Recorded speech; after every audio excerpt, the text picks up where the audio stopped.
সংগ্রামী ছাত্র জনতা, আসসালামু আলাইকুম। আপনারা দেখেছেন আমরা গত এক সপ্তাহ যাবৎ একটা বিষয় নিয়ে বাংলাদেশে আলাপ তুলেছি। বাংলাদেশে যে ফ্যাসিবাদী কাঠামো আছে সেই কাঠামোর সবচেয়ে বড় প্রতিপালক, ধারক ও বাহক আওয়ামী লীগকে নিষিদ্ধ করার দাবি আমরা তুলেছি। কিন্তু এই নিষিদ্ধ করার দাবির মধ্যে আমাদের অনেকগুলো কনসার্ন ছিল। এই কনসার্নগুলো আমরা জানিয়েছি যে অবশ্যই বিচারিক প্রক্রিয়ায় তার নিষিদ্ধকরণ করতে হবে। সেই সাথে আমরা বলেছি শুধুমাত্র নির্বাহী আদেশের মাধ্যমে এটা হলে চলবে না। এই দাবিগুলো ছাত্র জনতার পক্ষ থেকে এসেছে এবং আমরা এনসিপি পার্টির অবস্থান থেকে তাদের সাথে ছিলাম এবং আছি।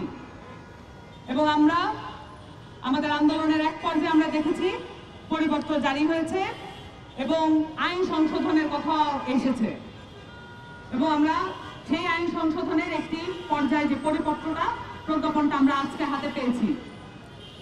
আমরা মনে করি বাংলাদেশে ফ্যাসিবাদী যে কাঠামো আছে সেই কাঠামোকে চেক এন্ড ব্যালেন্স করা ছাত্র জনতার যেই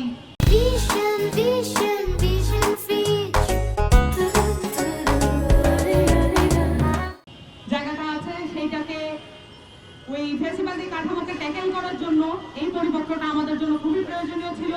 কারণ আমরা দেখেছি আমাদের পার্টির বিভিন্ন নেতাকর্মীদের উপরে, তাদের বাড়ি ঘরে এবং তাদের বাবা মার উপরে পর্যন্ত হামলা হয়েছে। এই আওয়ামী লীগের যারা দোসররা আছে বাংলাদেশে এখনো, যারা নেতারা আছে এখনো, তাদের সম্পত্তিগুলো এখনো অক্ষত আছে, তাদের পরিবার এখনো অক্ষত আছে এবং তাদের মামলাগুলো এখনো মামলা বাণিজ্যের মধ্যে পড়েছে।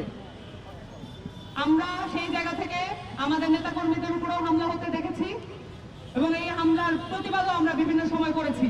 কিন্তু আমরা যেটা জানি যে আওয়ামী লীগ 15 বছরের এই দখল কায়েম করেছে, এই দখল একদিনে নিঃশেষ হবার নয় এবং ছাত্র জনতাকে আবারও মাঠে নামতে হয়েছে তার বিচারিক প্রক্রিয়ায় নিষিদ্ধ হওয়ার দাবি নিয়ে।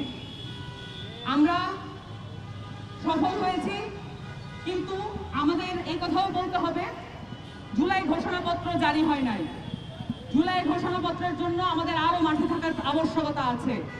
সেই সাথে অবশ্যই এখানে যে প্রসিকিউশন আছে, ট্রাইব্যুনাল আছে, সেখানে আমরা জানতে পারছি বিভিন্ন মাধ্যমে এই ট্রাইব্যুনালকে ক্ষতিগ্রস্ত করা, সেখানে বিভিন্ন ধরনের রাজনৈতিক হস্তক্ষেপ করা হচ্ছে।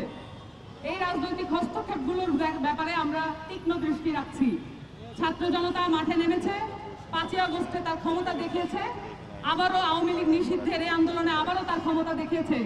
যদি কোনোভাবে আওয়ামী লীগকে বিচারিক প্রক্রিয়ার মধ্যে সেফ করার কোনো চেষ্টা করা হয়, নিরাপদ রাখার কোনো চেষ্টা করা হয়, বাংলাদেশের ছাত্র জনতা আবার মাঠে নামবে। জনতার জয় হোক, হবে।